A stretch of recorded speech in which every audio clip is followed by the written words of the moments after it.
So this puddle here is actually fuel coming out the exhaust. Oh. Yeah, and I'm not really sure why.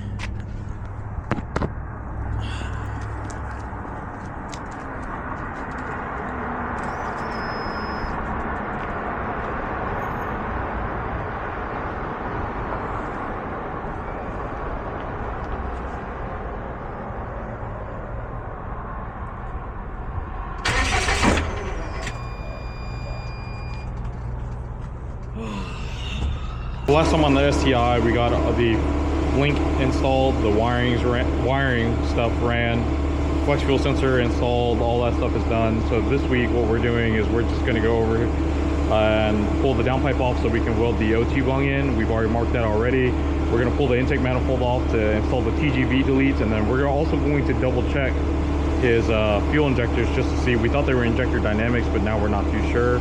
So that's what we're getting on to this week and get that going. So here we are. Here's the injector. We removed it and found out that the injectors are 1050Xs. And so we talked to the customer a little bit about redoing his, since all this is out already. I think we are just going to upgrade him to the Radium fuel rails and fuel lines setup, because again, it's already all apart. He's not going to really spend that much more in labor just because everything's apart, and it would make it easier for him to upgrade down the line. So yeah, that's basically kind of where we're at. Downpipe is off, obviously, and like I said, we're waiting for Jeremiah to get that all wrapped up so we can all put it in. So while the car is in the air, we're also going to kind of give this a once over just to double check to make sure that everything looks good here. Not talking trash, but the customer did install it himself, and you know, even if he didn't install it, it's always good to check while you have it in the air so there's no other surprises that come along the way. So beyond that, everything looks good. Nothing really seems to be amiss. So yeah, unfortunately, we are at a stopping point until we get the Radium lines and the fuel rail in and all that. Now on the TGVs, this nipple was completely or not the TGVs, on the turbo inlet pipe. This one was completely broken, and you can see that this lip is actually starting to wear down. This is real common with the turbo inlet pipes, just because that, you know, it recircs and people take them on and off all the time and they start to fail. So not a big deal. So he's upgraded to the Param one. So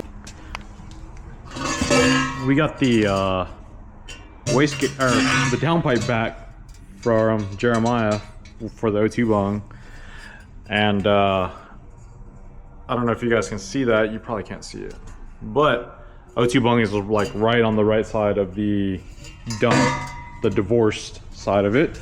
I'm gonna go over this again. We always use the parallel fuel system from Radium, and so if you're looking at this, it's gonna look really funky to you, because the way it works is that it almost converts the car to like a deadhead setup, but it still raises fuel pressure under boost, unlike a normal deadheaded setup, or people call them returnless fuel systems, right? So the way it works is that you've got the feed and the fuel return at these back ports, and then from here you block off one of these, usually the bottom one, and these actually feed each fuel rail. So just to lay this out so you guys have a better idea, so like I said, on the back side of this you have your fuel feed and return comes out of here, and these two ports run to each side of the fuel rail, and you actually cap the front ports all together. So you've really cleaned up the setup. Not only have you added a parallel fuel system, right, you've made it parallel, so it's not like in a series where it wraps all the way around and goes back. You just have two feeds that come out here, and it's deadheaded. And again, like I said, the way, I'm not really sure how this works here, but the fuel pressure regulator is built to this, and it has a vacuum port. So when you do go up in boost, you do add fuel pressure as well. So, you know, if your base pressure is 55, or, you know, just for argument's explanation's sake, let's just say that your fuel pressure is at 40. If you add 15 psi, your overall fuel pressure will be 55. On a normal deadheaded setup, what actually happens is, in that same example, if you're running 40 psi and 15 pounds of boost, it actually drops fuel pressure down to 25. So I'm not really sure how it all works and, you know, the magic behind it, but I do know it works and we do love it, and it really cleans it up a lot. The only downside on this setup is actually running your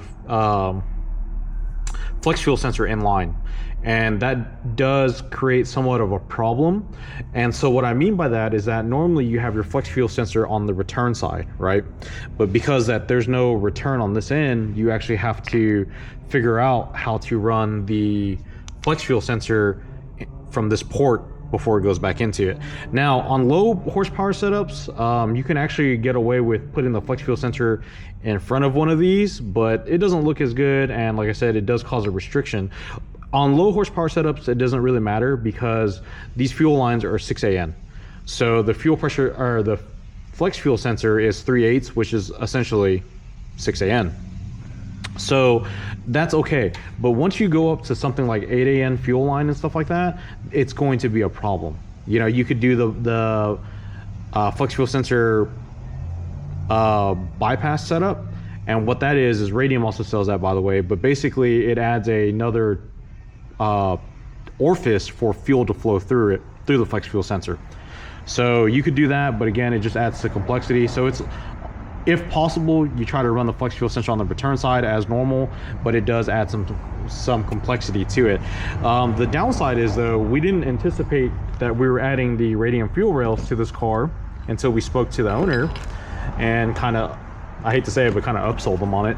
But we had already set up the flex fuel sensor, so now we've got to go back through it and figure it all out. So not a big deal, not the end of the world, just a couple fittings, and we keep most of those on hand, so not the end of the world, but something to think about. So we have the STI all back together, the new Perrin 2.4, the Radium fuel lines, and for those who are new to the channel, that is the fuel line there. So there's no front fuel line at all.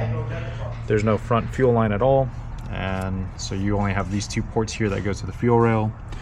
In terms of the back of the regulator, we ran the quick connect, and then we were able to modify it for the new flex fuel.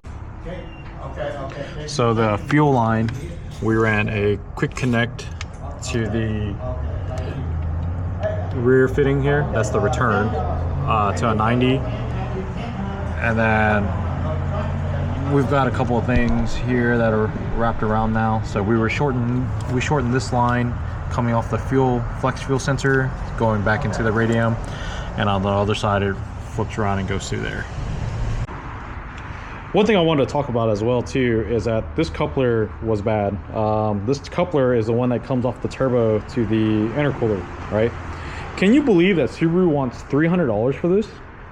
So we ordered a Mishimoto one, and the Mishimoto one is actually for like a 0207 car. And what happens is the coupler on the Y pipe is just a little bit too long. So you just cut a section of that and you can pull that down, and it all lines up. And it comes with sweet little T-bolt clamps. So now we know this is what we've done so far. We've got the intake manifold was all pulled. We did the Mishimoto couplers. IAT is in. We've ran the wideband. We've ran the fuel system from Radium. We did the Perrin 2.4-inch turbo inlet pipe. And so the only thing left that we've got to do setup wise is cleaning up this wiring here, hooking up the boost controller, and then confirming that everything on the boost controller is going to the correct port. The cob intake obviously is staying. It does have the MAF housing down here, but I don't think that's going to be a big deal. We've got to throw the little duct work back in here, but we're making really good progress. So I think in the next day or so we should be able to start street tuning it. So obviously the Radium kit does come with a fuel gauge, but as you guys know, we ended up he already had the fuel pressure sensor, so we moved the fuel pressure sensor from the cob little tap to the Radium, and that's that. All right, so we got the fuel pressure set up. The cool thing about the Radium is that you don't need an Allen anymore. You can just screw this in. So 43.5 PSI without vacuum, so we got that hooked up. We got the Lambda hooked up. Right now we're working on the intake air temp sensor, and I don't know, hopefully I didn't screw up, because there's a couple of jumpers, and the jumpers should be on the stock ECU side, but I don't know if I did it or not. So we're getting codes for intake air temp.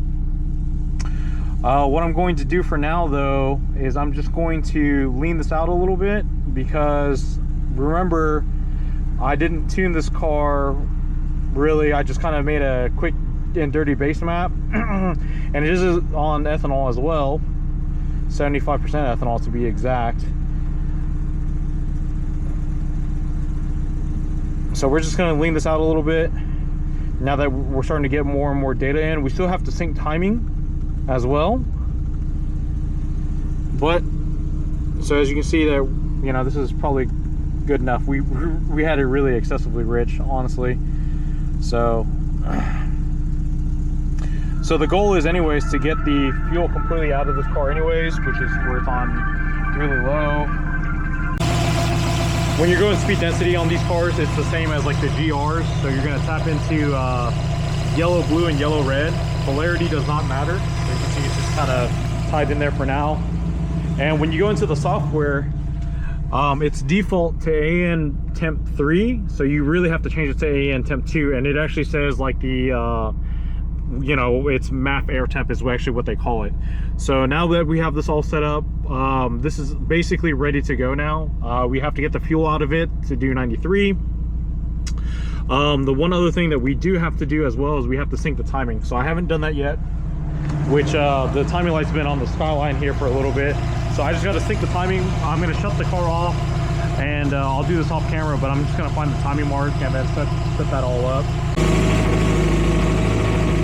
Okay, so we got timing set. The idle's a little bit high because I set it on the high side just to make it a little bit easier for me.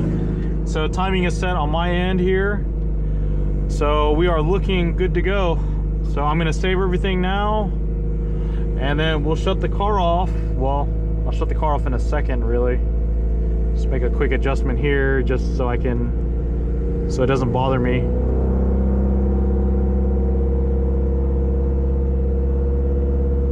I guess it doesn't really matter really, but all right. So what I'm going to do is I'm just going to bring the idle back down.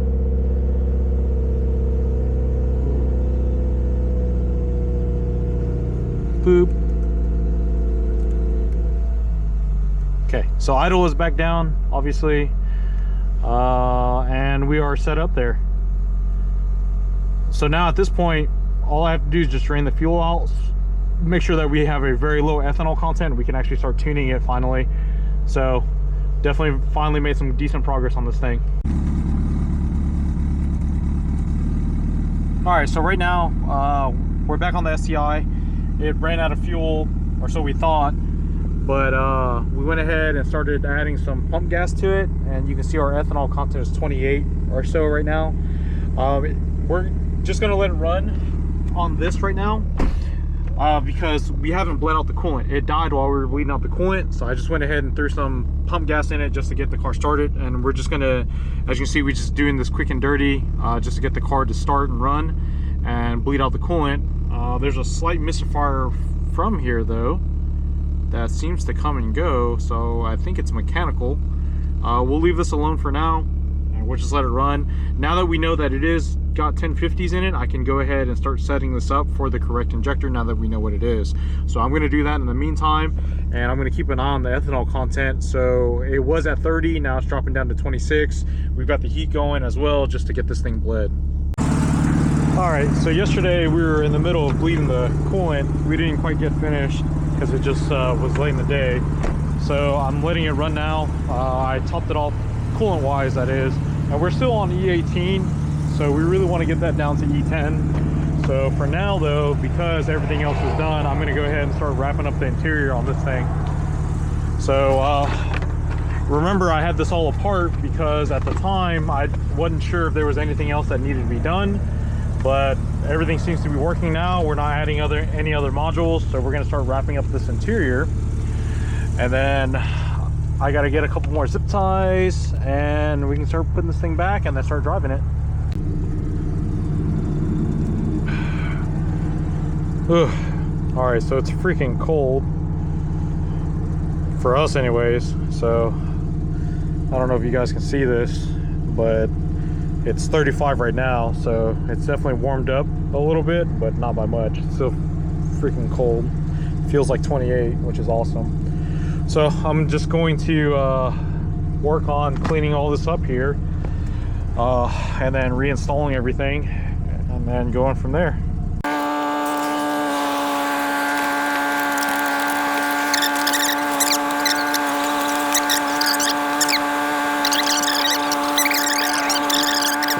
A few moments later. So this puddle here is actually fuel coming out the exhaust. Oh. Yeah, and I'm not really sure why.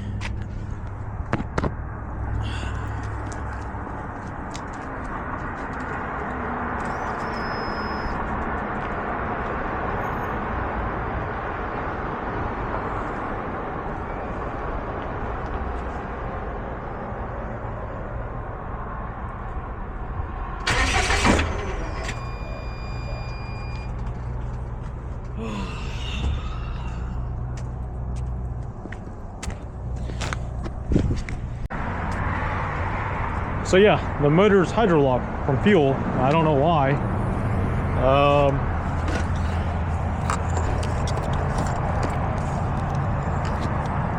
As far as I can tell, the injectors, none of the wires are pinched as far as I can see. This one on the other side, on the back side, is hard as hell to see. But the car was having, it just like randomly stalled, and I thought it was out of gas again. Ow. That was just the jump box. Ow. Move this out of the way. Make sure that's off.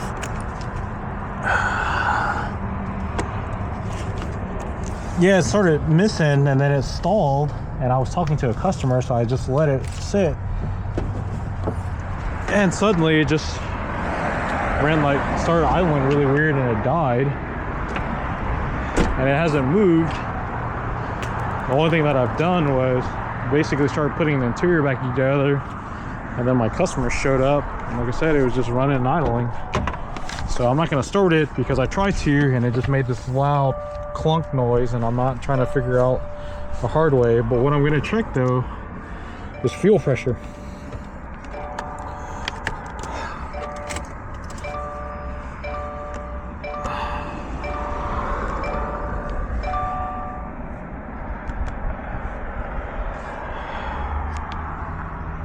Fuel pressure is 0.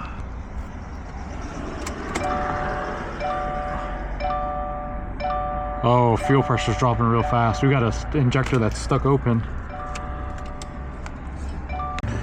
So now that the Subaru is hydro-locked full of fuel, most likely, there's nothing else I can do besides pulling the spark plugs out of it and getting the fuel out. And we know it's hydro-locked. Just because that when I went to go crank the motor, it basically got to the point where it would crank and then it would stop. So there's some cylinder that's full of gasoline right now. And so the only thing that what I'm going to have to do is pull the spark plugs out, disconnect the, pull the spark plugs out, and then crank the motor over and let the fuel come out of it. And during that time, we'll see there's going to be one cylinder that's going to be consistently spitting fuel out while we crank it over, and so we're going to know that that is the cylinder that's bad. So in the meantime, because there's nothing else I can do, I'm just going to start putting this interior stuff back together, so it's one less thing that we don't have to deal with later on. So at the very least, we've got the glove box back in place, the 2 USB cables. He's got one for the radio and then obviously one for the link. So we're gonna set that all back there. Oh. And we're just gonna push the car back into a spot for now, and we'll deal with it later.